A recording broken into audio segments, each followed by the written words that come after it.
চাইলে এখানে এই লসাগু করে তুমি লসাগু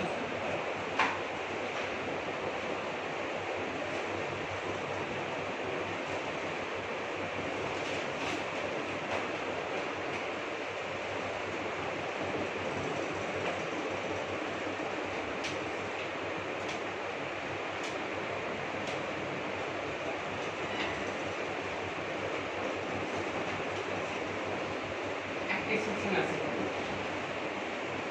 আমরা সাধারণত অ্যাকাউন্টিং সেন্টেন্সে মাস এবং মেনি ইউজ করি না, তাই না? একটা ক্ষেত্রে আমরা ইউজ করতে পারি।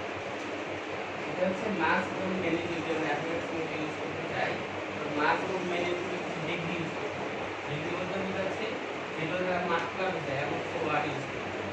যেমন হচ্ছে এরকম সো, টু, অ্যাজ, ভেরি, এই ওয়ার্ডগুলো বসে অ্যাফার্মেটিভ সেন্টেন্সেও মাস এবং মেনি ইউজ করা দেখো সো, টু, অ্যাজ, ভেরি থাকলে মাস এবং মেনি অ্যাফার্মেটিভ সেন্টেন্সেও ইউজ করা।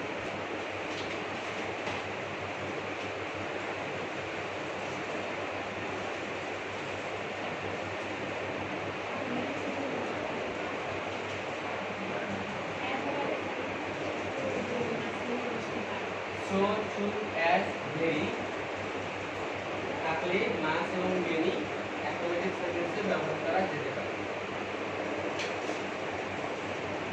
আই হ্যাভ মেনি ফ্রেন্ডস, আমরা সাধারণত এই সেন্টেন্সটি আমি ইউজ করি না।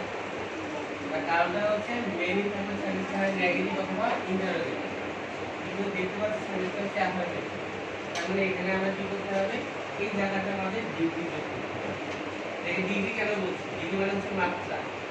তাহলে আমরা 104 ডিগ্রি দেওয়া আছে, 104 ডিগ্রি বোঝাচ্ছে আগের চেয়ে বেশি বা আগের চেয়ে কম। এই মাত্রা বোঝানোর জন্য আমরা এটাকে বলা হচ্ছে ডিগ্রি।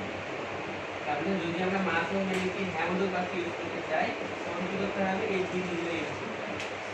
যেমন এখানে I have so many friends, I have to many friends. ঠিক আছে?